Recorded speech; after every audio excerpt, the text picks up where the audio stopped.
Bueno, pues esta tarde tenemos el honor de contar con un gran amigo, asambleísta, compañero de fatigas en la Asamblea Amistosa Literaria y además pues un excelente periodista y escritor, David Casado, que lo que nos va a hacer es hablarnos de un libro interesantísimo que trata sobre la visión, la parte de Europa previa a la Guerra Civil Española. Y nosotros lo que hacemos es continuar, como en el mes de abril empezamos con la conferencia sobre los refugios y los edificios en la Guerra Civil Española en Novelda. Ahora hablamos sobre la previa de la Guerra Civil y con ello pues lo que pretendemos es abrir el conocimiento a toda la gente de Novelda, no solamente ciñéndonos, como hemos dicho muchas veces, al siglo XVIII, aunque también es muy importante para nosotros, que ya vendrán las conferencias en ese sentido, pero también abrirla a lo que es la actualidad, como hoy en día es hablar sobre la Guerra Civil. David ha venido desde Madrid para hablarnos sobre este libro y sobre todo este tema, y además ha venido un día muy muy especial porque es su cumpleaños y nosotros pues les hemos felicitado y hemos compartido con él este ratito. Bueno, David, en primer lugar felicidades por tu cumpleaños. Hablamos de la Guerra Civil, que está ahora más viva que nunca, ¿no?, en la sociedad española, porque se está hablando mucho de este periodo. Cuéntanos un poco qué parte de la Guerra Civil tratas en este libro. Bueno, como sabéis, cumple el 80 aniversario del final de la Guerra Civil. Sin duda es la mayor tragedia de la historia de España, no solamente contemporánea, sino realmente desde que tenemos conciencia de nación. Desde la ley de la amnistía de 1977 y el olvido que, digamos, consagró la transición, ¿verdad?, que se hizo tabla rasa, pues hemos caído en un verdadero memoricidio, en el sentido de que ignoramos nuestro pasado y además incluso se ha falseado. Es como si desde el poder tuvieran interés en que viviéramos en una especie de amnesia, que a cambio de olvidar nuestro pasado nos garantiza la paz y la democracia, cuando yo realmente pienso que es todo lo contrario, ¿verdad? Entonces, frente a, digamos, políticos, periodistas, autores que de alguna manera están legitimando el franquismo y justificando sus crímenes, yo intento recuperar en mi libro la memoria de la Segunda República y de la Guerra Civil, ¿verdad? Y creo que es muy necesario porque hemos sufrido 40 años de propaganda del régimen y una vez que han desaparecido las víctimas y los testigos de toda aquella tragedia, pues cada vez es más difícil conocer la verdad de lo sucedido.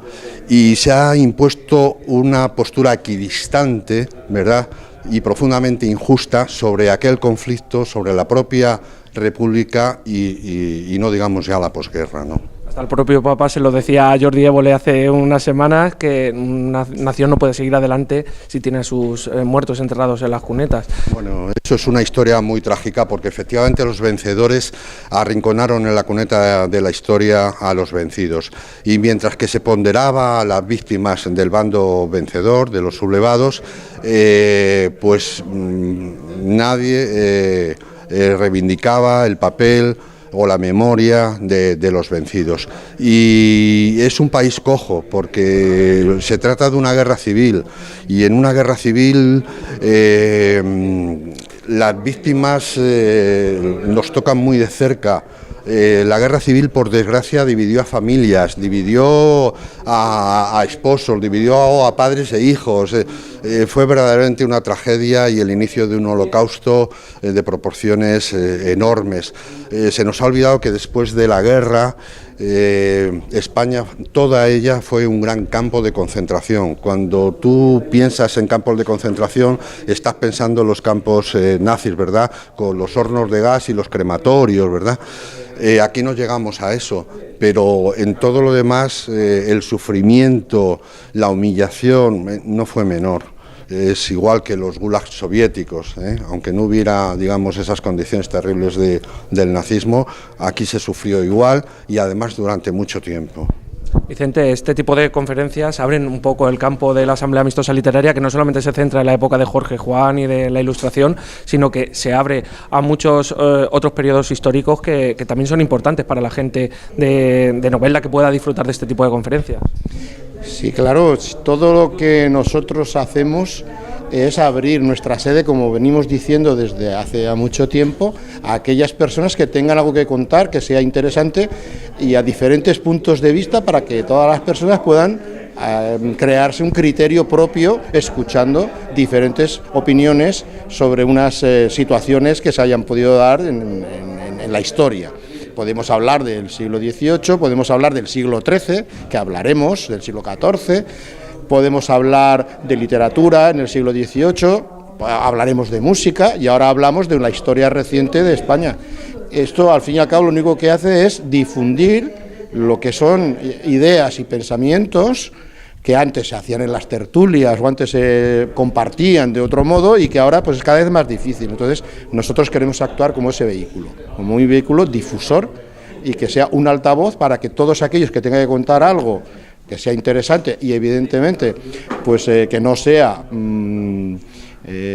falso, sino que sea algo que sea realmente contrastado, pues que tenga aquí un foro para poder hacerlo. E invitamos a todo el mundo en Novelda a que nos presente sus cosas. Hemos hablado de Azorín también.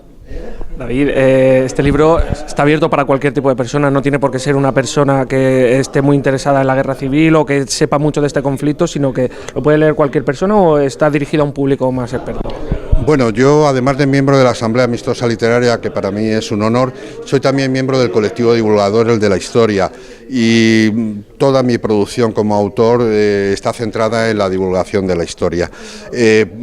Por supuesto, hay que sacar la historia de ese ámbito académico para hacerla llegar al gran público. Y este libro, a través de relatos, se aleja de lo que es un ensayo o un libro académico para tratar de contactar o conectar con el lector y hacer una aproximación emocional, que es la única manera verdaderamente de comprender y acercarnos a ese pasado que no es ni cinematográfico, sino muy duro, ¿verdad? Y es la única manera de poder reconciliarnos con él. Aquí mismo en la comunidad de valenciana y en concreto en la provincia de Alicante, no sé si la gente es consciente de que tuvo un campo de concentración, Albatera, que fue de los más terribles. No sé si la gente es consciente de que en el cementerio de Paterna tiene uno de los récords de mayores fusilados.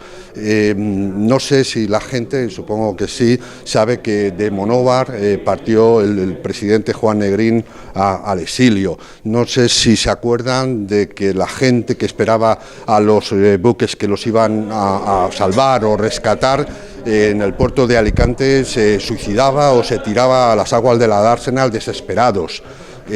Es una memoria que los vencidos ocultaron, que se ha echado al olvido, y yo creo que es necesario saber de nuestro pasado para poder comprender lo que significó el franquismo, que fundamentalmente no se entendería sin la Segunda República, puesto que se dedicó a destrozar y revertir todo lo que significaba aquel sistema democrático, con todos sus errores y desaciertos, pero también con sus virtudes y con sus intentos verdaderamente de establecer un régimen democrático en un país que venía de una monarquía absolutamente caduca, corrupta, que nos dejó una pésima herencia.